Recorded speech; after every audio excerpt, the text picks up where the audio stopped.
Nouvelle vidéo lundi prochain pour la deuxième journée de repos de ce Tour d'Espagne 2025 à un horaire indéterminé. N'hésitez donc pas à vous abonner et à mettre la cloche des notifications pour être à jour sur toutes les nouvelles vidéos. Bonjour et bienvenue sur ce nouveau podcast qui va parler exclusivement de cyclisme sur route. C'est Mayol de la chaîne Culturia et c'est un plaisir de vous parler aujourd'hui. Et aujourd'hui, on se retrouve pour parler des 9 premières étapes du Tour d'Espagne 2025.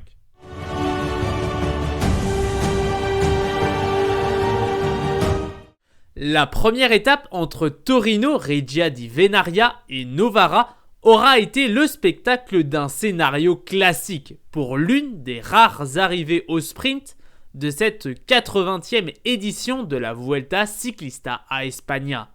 Et à ce petit jeu, comme prévu, c'est le meilleur sprinter présent sur la start list qui s'est imposé, puisque Jasper Philipsen a facilement devancé Ethan Vernon et Luis Olar à l'arrivée. Elia Viviani et Ivan Garcia Cortina complètent le top 5.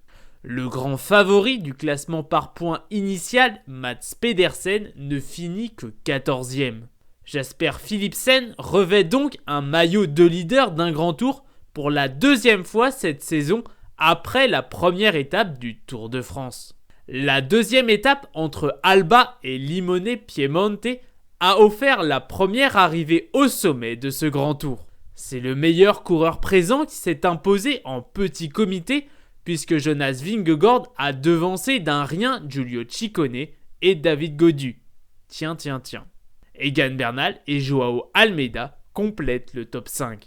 Le Danois revêt le maillot rouge de leader pour la première fois de sa carrière. La troisième étape entre San Mauricio, Senavese et Ceres nous a permis d'assister à la première grosse surprise de cette Vuelta avec la victoire étonnante de David Gaudu devant Mats Pedersen qui n'y arrive vraiment pas et Jonas Vingegaard. Giulio Ciccone et Jordan Labrosse complètent le top 5. Le rythme infernal de la Lidl Trek dans les derniers kilomètres aura été sans contestation possible trop fort pour son propre leader. Jonas Vingegaard reste en rouge mais David Gaudu est dans la même seconde. La quatrième étape entre Sousa et Voiron aura été le spectacle d'un nouveau sprint à l'arrivée avec la victoire de Ben Turner qui aura bien fait d'abandonner le Renault Tour quelques jours avant pour se retrouver au départ en Italie.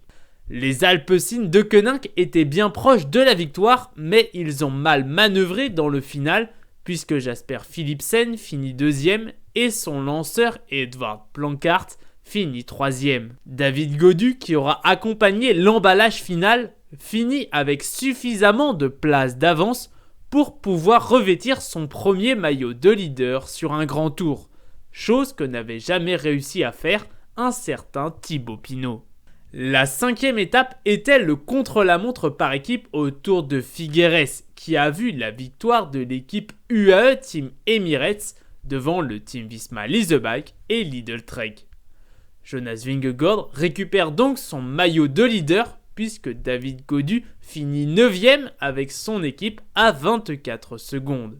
La sixième étape entre Olot et Pal Andorra aura été pleine de rebondissements, puisque l'échappée s'est imposée au sommet avec Jay Vine, tandis qu'un autre rescapé, Torsten Traen, s'est emparé du maillot rouge de leader. A noter aussi que Juan Ayuso ne sera pas en mesure de jouer le général de cette Vuelta, puisqu'il prend 6 minutes sur le peloton maillot rouge. La septième étape entre Andorra la Vella et Serler Huesca la Magia sera le théâtre du back-to-back-to-back pour la formation UAE Team Emirates, avec la victoire en échappée de Juan Ayuso qui va devancer Marco Frigo et Raúl García Pierna. Aucun changement à noter au classement général. La huitième étape entre Monzón, Templario et Zaragoza nous aura offert un des derniers sprints massifs de cette 80e édition du Tour d'Espagne. Jasper Philipsen s'impose donc devant Ethan Vernon et Arne Marit. Anders Foldager et Mads Mikkels complètent le top 5. A noter que Elia Viviani et Brian Cocard ont été relégués à la suite de ce sprint. La 9e étape entre Alfaro et l'Estación de Esquí de Vadels-Caray était la dernière étape juste avant la première journée de repos. On s'attendait à un scénario assez tranquille puisque 2 équipes roulaient derrière les échappés, la Lidl Trek et Q36.5. Mais Jonas Vingegaard en avait décidé autrement. Lancé par son coéquipier Matteo Jorgensen, il se débarrasse rapidement de Giulio Ciccone et s'envole vers une nouvelle victoire d'étape. Derrière lui, un trio se détache avec Joao Almeida, Tom Pidcock et Félix Gall. Si l'Autrichien sera décroché, ce ne sera pas le cas pour les 2 autres coureurs qui finiront à seulement 24 secondes du vainqueur du jour. Le Danois se rapproche ainsi à 37 secondes du maillot rouge, Torsten Traen. À la première journée de repos, le classement général se trouve ainsi établi. Le Norvégien Torstein Traen se trouve toujours en rouge avec 37 secondes d'avance sur Jonas Vingegaard et 1 minute 15 sur Joao Almeida. Tom Pidcock est à 1 minute 35, tandis que Félix Gall est à 2 minutes 14. Jay Vine est toujours en tête du classement de la montagne avec 34 points, tandis que son dauphin Louis Vervaeke est à 23 points et Juan Ayuso à 20 points. Mats Pedersen est toujours en tête du classement par points avec 120 points, tandis que son dauphin Ethan Vernon est à 111 points et Jasper Philipsen à 105 points. A noter que Jonas Vingegaard n'est pas très loin, a déjà 100 points. Giulio Pellizzari est toujours en tête du classement des jeunes avec 27 secondes d'avance sur son dauphin Mathieu Riccitello et 46 secondes sur Raúl García Pierna. A noter que les 2 grands favoris initiaux de ce classement, Antonio Tiberi et Juan Ayuso, sont déjà à plus de 30 minutes. UAE Team Emirates est pour l'instant la meilleure équipe avec 6 minutes 24 d'avance sur Visma Leasebike et 14 minutes 15 sur XDS Astana.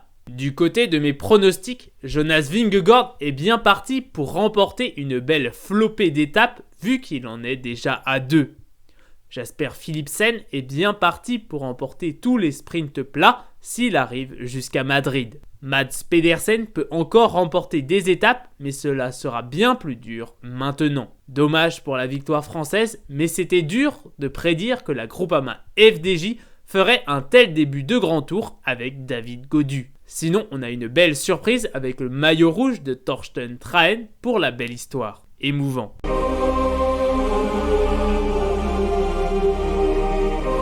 C'est la fin de ce podcast, j'espère qu'il vous aura plu. N'hésitez pas à vous abonner, à liker ou à mettre un commentaire pour exprimer votre ressenti ou votre opinion.